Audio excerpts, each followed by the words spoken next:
Good, good morning, Mr. White. It looked like you were dodging a wayward kangaroo just then. Are you okay, Mr. White? I'm okay. I was attempting a dance move. I've got a Wild. swirly, spinny chair, and I tried to do a little half spin. I forgot that the handle, the armrest was a bit up, and it knocked the desk. And I have, of course, got a glass of wine and a half bottle of wine. Disastrous. So Disastrous. I had a moment. But hello, how are you, Mrs. Angel? We are at the end of a term. Oh, how good. I am Cooked. I'm ready for a holiday. I'm not going to lie. It's been a big term, a glorious term, and I am heading into a holiday very soon, a well-deserved holiday. How are you? Yeah. No, same story. Same story. First term, I really enjoy first term, but yes, tiring. There's a lot of new systems, new gears to master, and there's a lot of chopping and changing, and you do often get pretty tired. And I'm noticing, I'm a tutor of Year 7 this year. I haven't been a Year 7 tutor. I haven't really taught Year 7s for many years. I am noticing some tiredness creeping in, and this holiday is coming at a very good time, I think. Yeah. And it's different for a grade 6 to grade 7 for a young person. It's a big change. Yeah. Lots of new relationships that they need to make, and new systems they've got to master. Yep. I mean, they're going to different classes instead of the classes coming to them. All that sort of stuff. Big changes, huge changes, and so I mean that all takes its toll. And we're getting close to holidays, and it can't come soon enough. I'm assuming everybody's probably still also recovering from the trauma of camp. Yeah. Yes. Regular listeners will remember that we had a situation where there were some challenges at camp. Yes. That's probably true. Gee, that feels like a while ago now. Yeah. That was in week 3. Well, that's a good sign. That trauma has passed, and everybody's moved on to new trauma. Yes. I had some trauma the other day. We are growing our school, which is great. We've got a tiny little smidgen of extra space. We're bringing in a new class of kids. So I'm interviewing lots of grade 4 to 6s, doing information sessions, and then they come in and they do an interview. And I went back to back. I did an information session, 1 hour, take them for a tour of the schools and, tell them as much information about the school as I can so they can make an informed decision. Straight after that, then I had a conversation with a number of parents, and this particular one happened in the middle of the day. And so I'd smashed down some lunch first, done the information session, the tour, went, parents said, I've taken the day off work. I really want to come to your school. Can I go straight into an an enrollment meeting? Absolutely. Just need to talk to a few more of these parents first. And then I did the enrollment interview, went really well. The kid was great. Our parents are so excited, enrolled them. Went, oh gosh, I'm going to go to the toilet now. Do a quick wee, went in there. Obviously did my business, washed my hands, gave myself a little smile, like, yeah, keep going. And noticed that I had most of my lunch stuck just here between my teeth. It was kind of a hanging down kind of green bit that obviously had been there for at least the last hour and 45 minutes. Oh, well, I don't know what to say to that. That's on you. I mean, it is, but it does. You know what it does do? It does highlight the importance of brushing teeth. Too soon, Mr. White. Too soon. But Too soon. Look, hey, and kudos for you for giving yourself a little, finger pistols into the mirror. I don't think we do that often enough. I love doing a bit of that. I highly recommend you do it because you never know what you're going to find when you give yourself. Yes. Go get them, Tiger. Get into there and, maybe take that entire lettuce leaf out of your mouth. I'm sure they didn't notice it at all. I'm certain they did because it was... Anyway, I'm so sorry to those parents. I'm so impressed that they decided to enroll their child in our school. And yes, absolutely. Trusting into your care. You're obviously someone who can manage themselves really well and someone who can teach their child, how to live their life. It's fantastic. High hygiene standards. It's like, You're in good hands. Oh, All right. oh. Well, how about you take the edge off and let's talk a wisecrack. What have you Let's what do a brilliance wisecrack. have you been bringing into your classroom? All right, so I had to go back a What fair way is for this weekly one. wisecracks? What do you got, Mr. White? How did I forget that there's a sting for this? It's a sting for that. Yeah, so teaching Year 11 English, and there was a new student who'd come from England. And, so she was from England. She's coming to the class, and she was, talking to us about what it was like in England and talking to us about what her experiences were coming to Australia. And she said that she was watching Australian MasterChef last night. Great show. Yeah, and she said some guy made a meringue and everybody laughed. And she said, I thought, that's odd. Usually in Australia they boomerang. Wow. Straight away this girl gets an A. Oh, It's quality. It's definitely quality. she gets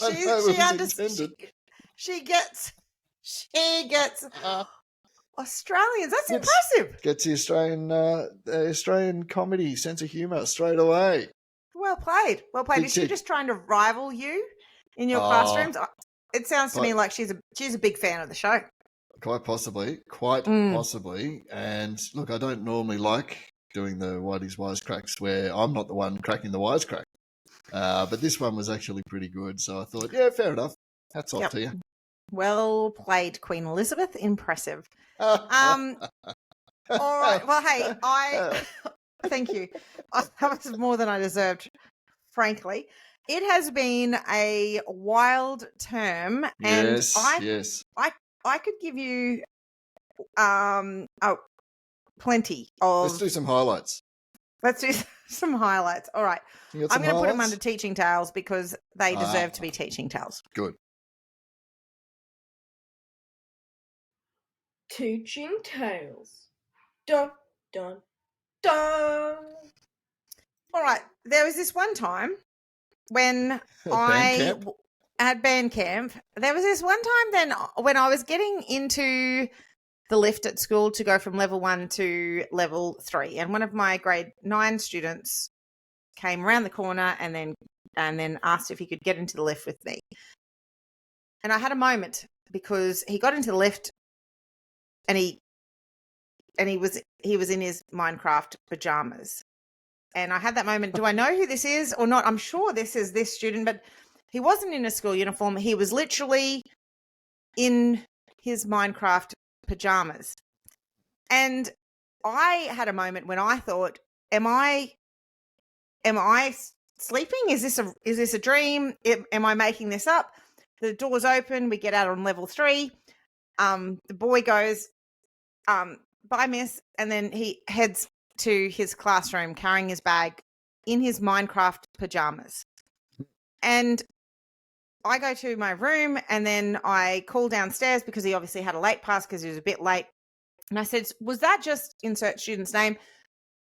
Was he in his pajamas? And they said, yes. His mum called to let us know that they'd had a bit of a argument at home and he didn't want to come to school today.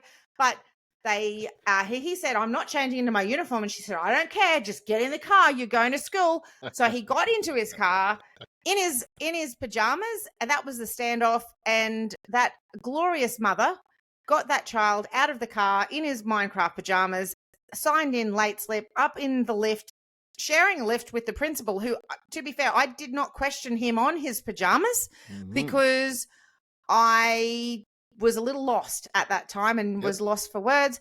And yes, so I was able to then find out that he actually had his uniform in his bag and because his mum had put that in there. So when the principal asked him after I'd shared a lift with him to, I went to his class and asked him to come out and said,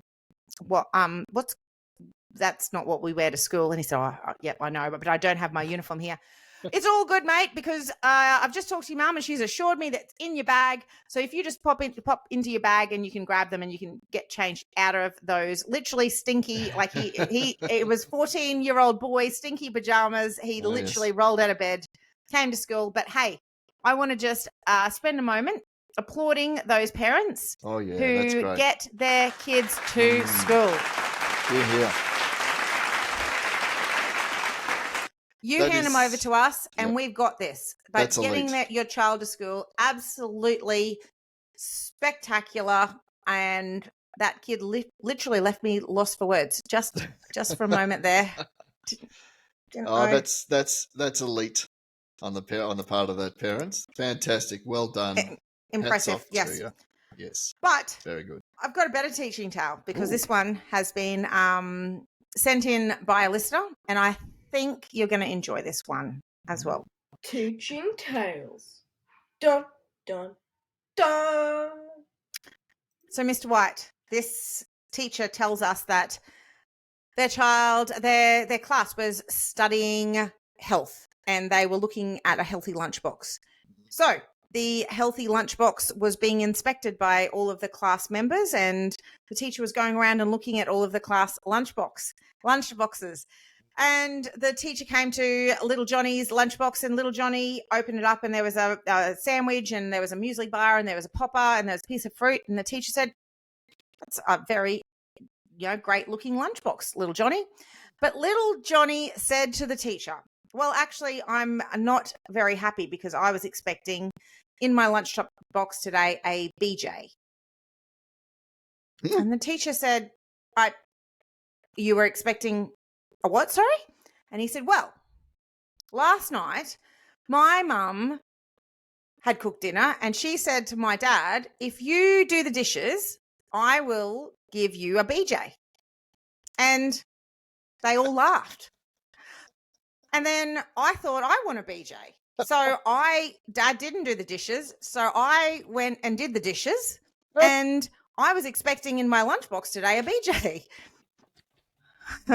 Obviously, the kid didn't know specifically what a BJ was, but devastated, obviously thinking it was a lunch item that could be tucked into a lunchbox.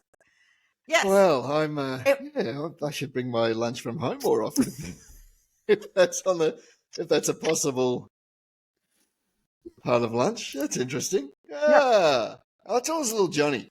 Little Johnny. He's keeps us on our toes. Tell me that's happening in a banker's world. Tell me that no. a banker is dealing with a conversation such as that. What about a records clerk? I don't reckon it'd be a records clerk day either. Not happening. The only thing I'm disappointed with that story is that it's not my own story. I wish that was my own story, so I could get to tell that story at every barbecue I go to. I would get to tell that story. Oh, don't let truth get in the way of a good story. Come on. Can that be my story? I reckon that can be your story. That can be. There's enough of that. There's enough of that to go around. Come on. It's a story that everyone should hear. It's that good. I like it. Yeah, I like absolutely. Absolutely. There's been it's been a good term. It's been a long term. Yes. And something that I read a little while ago that has been on my mind, I want to talk about just to bring the term home. Mm-hmm. It's not necessarily a positive topic, but it's definitely, I think it's a really important topic. So I saw an article in The Atlantic, and that's by Jonathan Haidt. And his claim is that the new phone-based childhood that took shape roughly 12 years ago is making young people sick and blocking their progress to flourishing in adulthood. So he's come up with 4 dramatic cultural corrections that need to be taking place and need to be done now. And the reason why this particular article really kind of grabbed my interest was because my child is of this age, was born into this particular age bracket, so the Gen Z. So the Gen Zs are born in and after 1996, and the statistics are really quite staggering. So something and something went suddenly and horribly wrong for adolescents in the early 2010s. So my son was born in 2010. So by now you've likely seen the statistics. So rates of depression and anxiety in the United States, and the research here shows that it's similar in Australia. Here in Australia, they were fairly stable in the 2000s, and they rose by more than 50% in many studies from 2010 to 2019. The suicide rate rose 48% for adolescents aged 10 to 19. And for girls 10 to 14, it rose 143%. Double and a half. Yes. Yep. So similar patterns emerged around the same time in Canada, the UK, Australia, New Zealand, and the Nordic countries. Yep. And by a variety of measures, but in all of those areas, they all went up significantly. And they're all the Gen Z are suffering from anxiety, depression, self-harm, and related disorders at levels higher than any other generation for which we have data. Yes. So it's and also lethargy and lack of agency has also raised. Yes. That feeling that you are helpless in the world. You can't change the world. You can't change your life. You are stuck with where you are. The respondents of that, people who say that they're experiencing that, has skyrocketed at the same time. And they're saying that this is the terrible cost of phone-based childhood, because these kids that were born in 2010 are adolescents in the early 2010s. So not born in 2010. So if you were 8, 9 in 2010, so really if they were born in 2000s and above, then 1996 is Gen Z. Anyway, So I have come in at the end of this because obviously, as I said, my child born 2010, and we've had that difficult decision when to give a phone and all of the things that come with this. And so in the article, it argues that these 4 new norms need to be institutionalized. So they are no smartphones for kids before high school. That's the first one. The second one is no social media before 16. The third one is phone-free schools.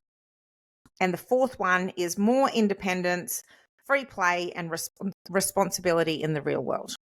Yep. So those are the 4 suggestions that we need to bring in to counteract the effects of this, of the terrible cost of our phone-based childhood. Yes. I want to discuss it. Yes. I want to know what your opinions on this are. So obviously I have a 13-year-old right now. You've got younger children. 7, 4 and 2. Yep. So you're going to have some decisions coming up. We've had to make that first decision, and we've still got these other ones really quite a lot ahead of us. What's your opinions on this, or what's been your observations as a teacher? A lot of what Jonathan Haidt wrote resonated with me pretty strongly. Like the way he articulated he identified that it was particularly the smartphone that coincided with this precipitous rise, this great increase in these horrible things. We say the smartphone came in 2007, around there. And I was born in 78. And so he wrote a lot about the way in which previous generations had grown up. And the last point there resonates strongly with me, the idea that free play should be valued and it should be unsupervised as much as possible. Really resonated with me. Independence, so you can learn your own way. And you are meant to fall off your bike. You're meant to have all these experiences that sharpen your understanding of the limits of your ability or limits of the safety of the world around you. I just remember going around on my bikes with mates around the neighborhood when I was 14, 13, 12 maybe even. And we could go wherever we want, as far as we could go and ride a bike, as long as we were home by dark. And this was all done without my parents having the ability to contact me at all. Because obviously I didn't have a phone then, I didn't have access to all this other sort of stuff. Neither did my parents. But they let me do all this because it was pretty normal at the time. I mean, you walk around the streets in the late 80s, early 90s, you'd see kids on bikes everywhere.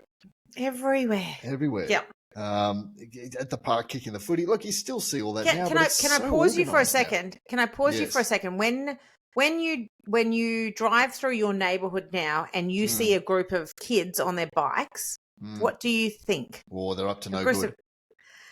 Okay, and you've lived, and I agree wholeheartedly, because I lived your childhood, Whitey. I had that free play, and we could come back and we were out and until we knew when we were in, but had we actually had that conversation about when we had to be back in, and myself as a absolute lover of children and adolescents, and I don't feel like I love kids and I get teenagers. But my first thought as I'm driving around and I see a group of teenagers on bikes, I think, ooh, dodgy. What will the neighborhood watch think? Oh, I hope they're being vigilant.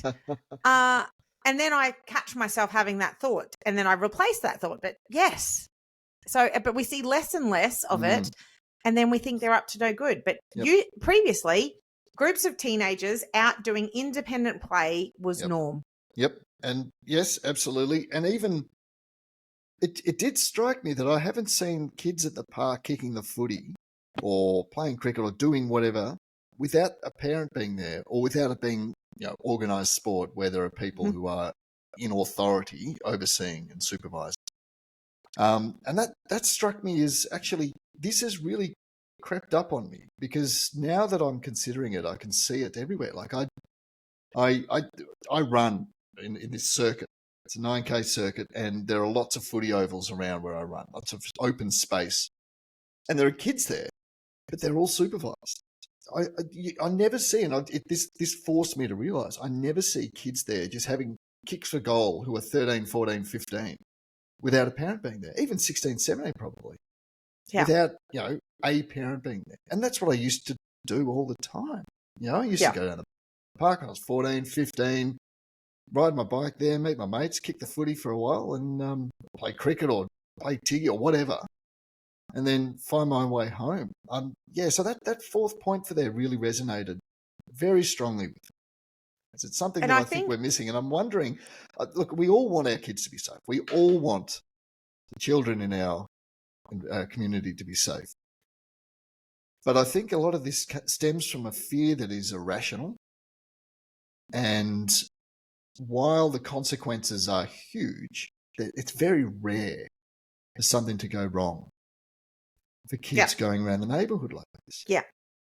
But I feel like we've had so my evidence when I'm being irrationally protective of my child, of my 13-year-old boy, I think in the back of my mind, so an Australian example is Daniel Morecambe.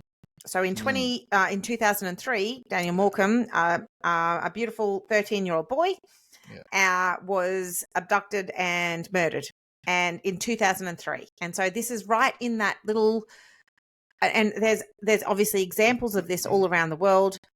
And so that is, I can understand. And I'm actively trying to work against this, but I can do a hell of a lot better, I know, to achieve that fourth point of that independence and just letting them go out and make their own mistakes. But I feel like Daniel Morecambe is my reason why, if I'm ever going to need to justify why not, it's because of Daniel Morecambe. And I know that if you're listening in America, you'll have your local child around somewhere in the 2000s that you went, oh, I need to be, say no, that might be the reason why you're taking away that child's independence. But this research, and Daniel Morecambe's story is horrifying and heartbreaking for his amazing parents, but these stats are staggering. So we're protecting our child. We're kind of probably maybe taking away their independence and their free play because we're worried about these 0.5% of the disgusting part of the human population.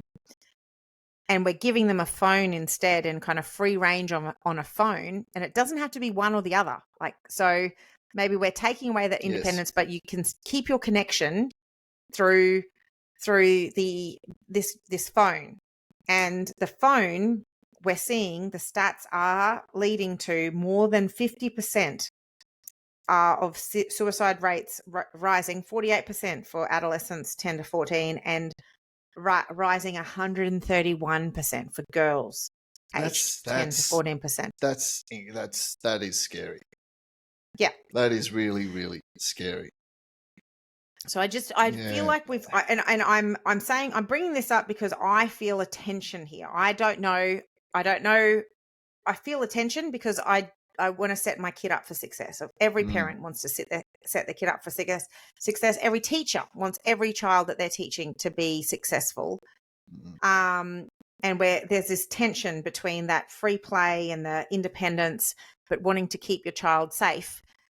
But then by them having a smartphone, we're actually seeing that we're reducing their safety and their feeling of safety in other ways. So it's such a tension. So I'm not saying there's any clear answer here. I guess the reason I'm bringing this up is because there is an immense tension, and I have ticked I can say that I've achieved one of these objectives.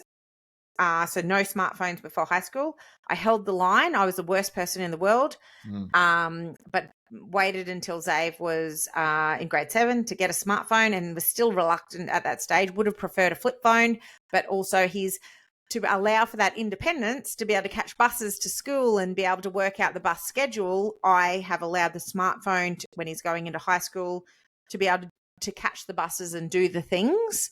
Yes.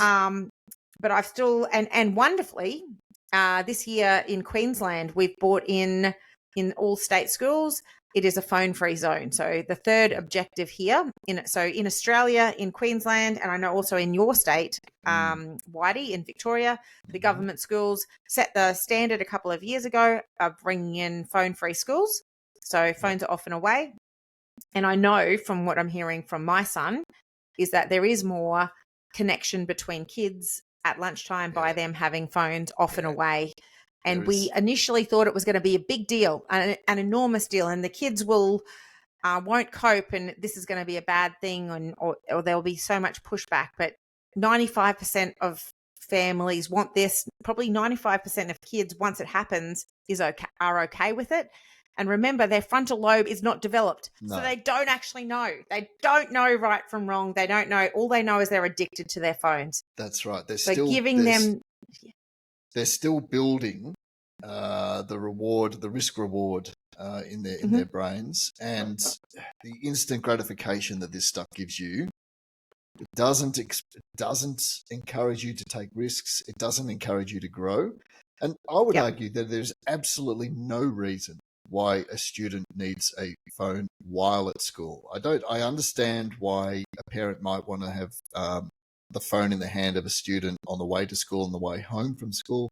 But at school, there is absolutely no reason. They are at school. They are safe. They are surrounded by people that are probably more well-versed in the well-being of young children than they are at home.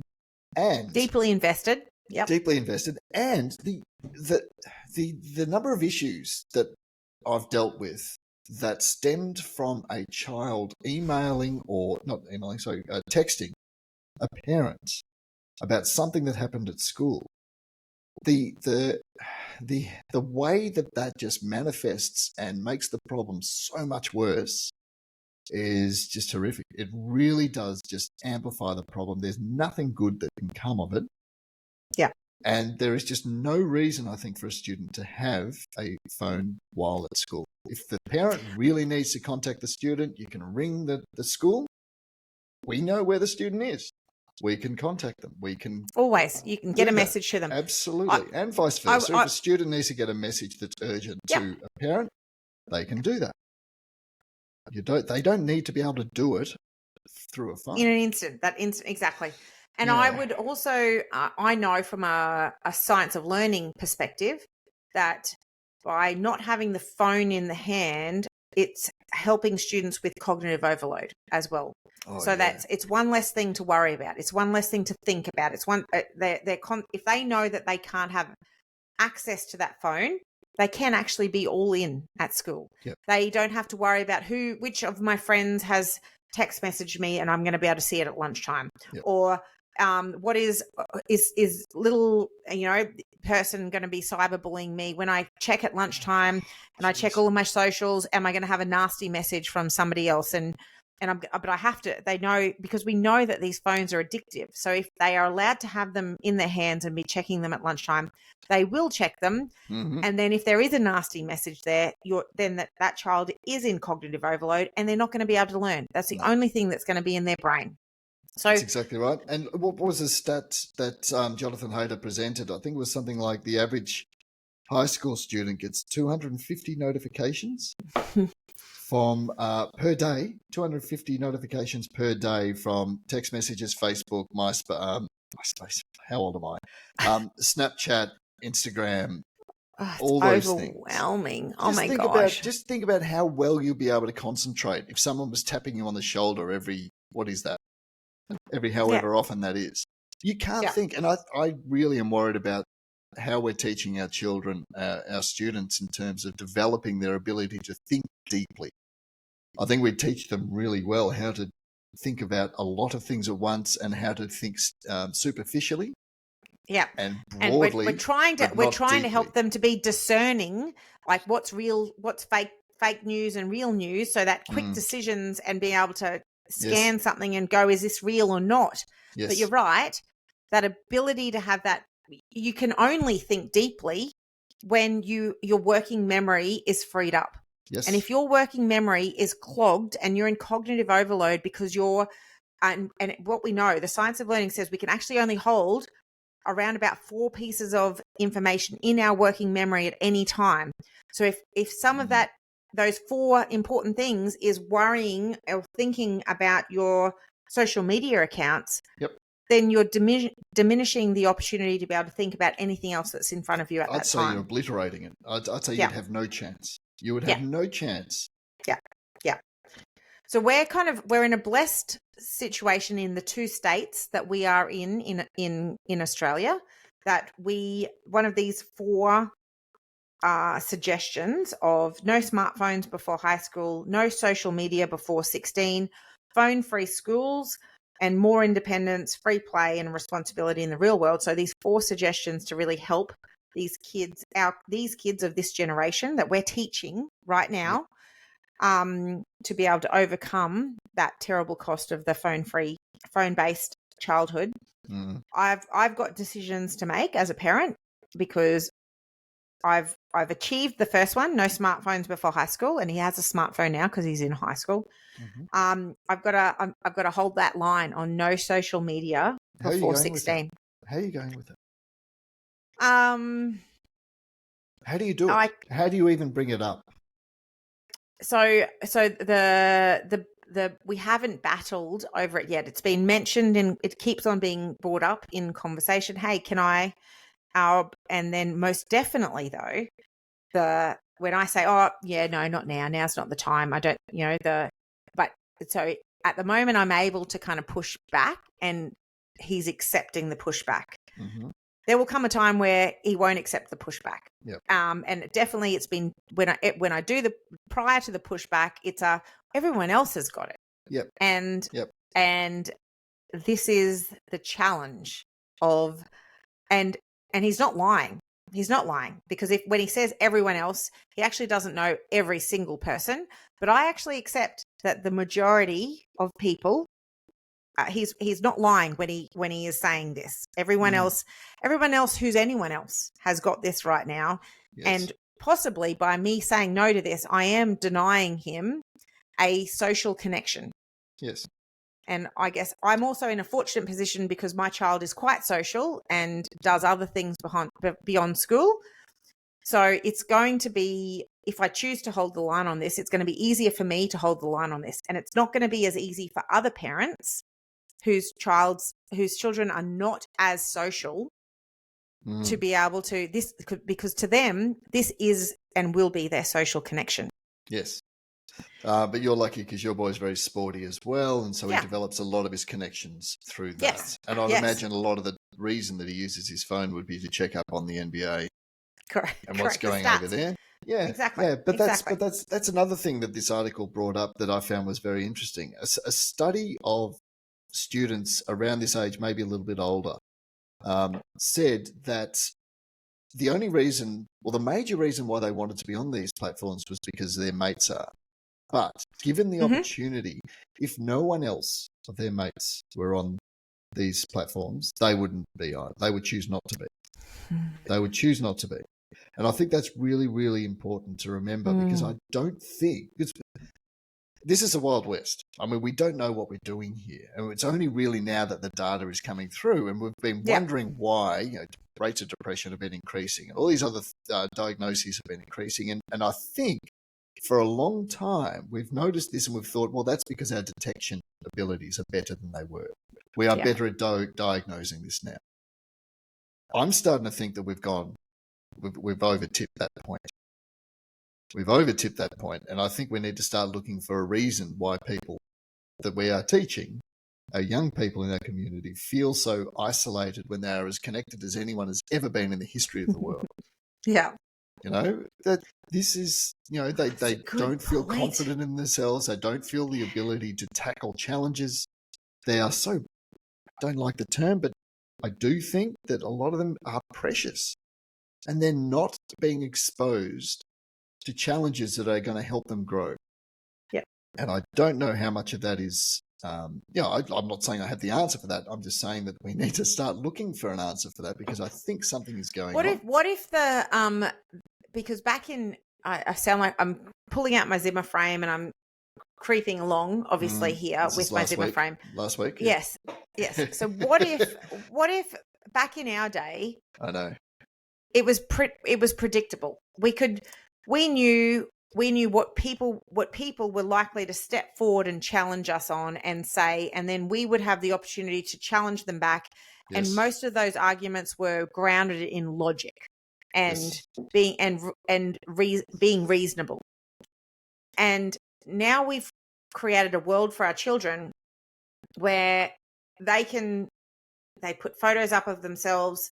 So if a photo of yourself is just you stepping forward in a new outfit or with a new haircut in real life, and then in real life, if you had a terrible haircut moment like our child did when my husband accidentally, totally removed the front of his hair in a home haircut.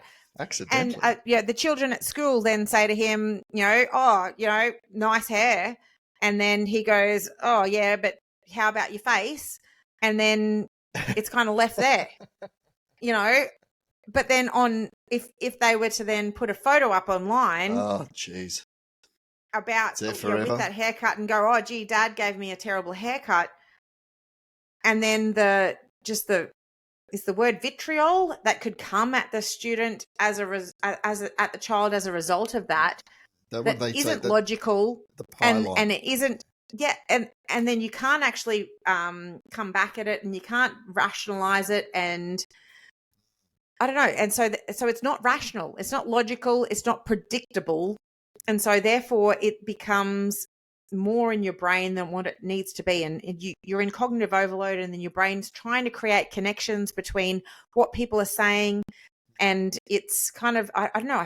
I feel I'm not an expert in this, that this is creating such cognitive overload that the brain's trying to find connections in it, and then it's just it can't, because it doesn't make sense. People online are making comments on other things that don't make any sense. It's not predictable, logical, and then the person who's receiving that comment is trying to create logic or sense out of it, and it's not possible to. I think you're right, and I think a big part of that is context.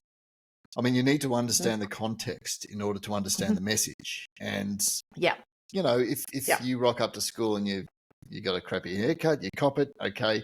Your mates with them, they see you, you see them. You've got a relationship with them. There's a contextual background to that. On social media, you don't get that at all. No, you can just snipe from the cheap seats. And I mean, we know. I mean, anyone who pretends that this doesn't affect children or adolescents hasn't read the literature and has just got their head in the sand. We know this affects people. We know it does. Yep. We know it leads to self-harm, depression, all sorts of horrible things that we just don't want to be. We don't want to be playing with. We don't want that to be a part of it. And just think about. I'm big on the idea that we should value the message and the idea. Value the idea and not the person saying the idea. No, it's not about who is saying it. It's about the idea that's being presented. You argue against the idea, absolutely. You're not necessarily arguing against the person. Mm-hmm. And I think we've lost that. I think so much of the celebrity culture that we've built, and I might be going down a little bit of a rabbit hole here, but I think social media supports this. It's more about who you are than it is what you say. And I'm worried about the world that's going to manifest. Yeah. Mm. Yeah. I agree. But I guess these kids of this next generation and the parents, more importantly, the parents of the kids of this generation and beyond, I feel like Gen Z, there was no research on this. We put smartphones in kids' hands and there was no research, and we had to make the best of it. Mm-hmm. So there's research coming out now, and we need to read it and we need to respond to it, and our kids are possibly going to hate us for it. Yep. And I think the generational divide between ours and the next is going to be enormous. Yeah. But they also are relying on us to be able to take some action here.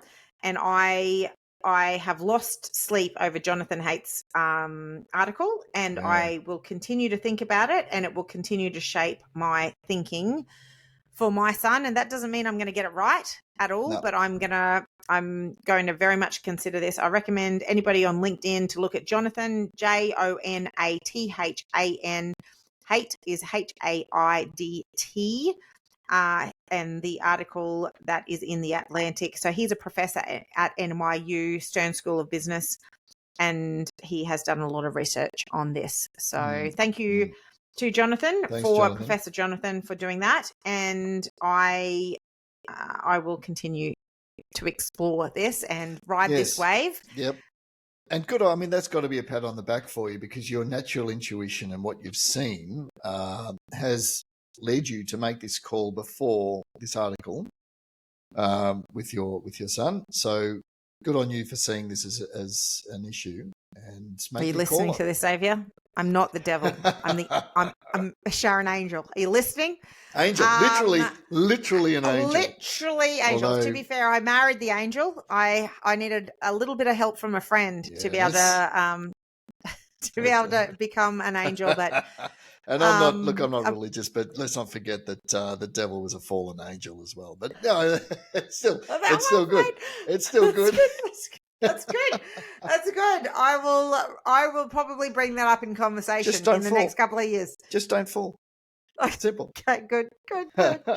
I'm a parent, so I will. All right, I will. It's a deciding point. Hill will die on every day. Parenting's hard. Parenting is hard. Thank you to all of the parents out there supporting the teachers. It takes a village to raise a child and to educate a child. It does. And yeah. All right, that was deep, and but I also think important. I think so, absolutely. For a one-on-one, Shaz, that was very deep. We normally don't achieve those deep without a third person, because we tend to be a little bit lighter. But we can think. We can. Yes.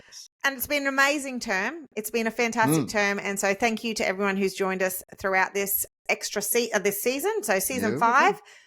We've had some great guests this season, haven't we? This term, fantastic, really good. Absolutely, it's been exciting, and we are back for an extra season, another season. Every season's a win, so we will be back for season 6. With we've already recorded some amazing episodes for season 6, so please stay tuned. And I want to say a big thank you to everybody who's listening. I want to say, particularly if you're listening and you're a teacher, you are doing exceptional work. I know that it's not easy. But I know myself that it's worth it, and I know that sometimes days will come up and it won't feel like you're making a difference, but we talk to people every week and we hear their stories about those little moments that kids actually do take away from every connection that you're having with them. So stick with it. Changing lives. You're changing lives, Mr. White. You're changing Thank you very lives, much. Mrs. Angel. Stop it. Stop it. I'm not crying. You're crying. You're talking dirty to me now. Listen.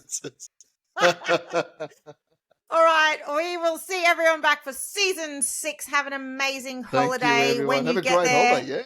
Yes, absolutely. Enjoy it. You Rest deserve up. this. You deserve and this. We'll see you back for season 6. Great. I said season 6. Hello to All our right. Kiwi friends. Kiwi friends, season 6. Season 6. Season All 6. Right. Goodbye, Mr. White. Goodbye, Mrs. Angel. Powered by Riverside.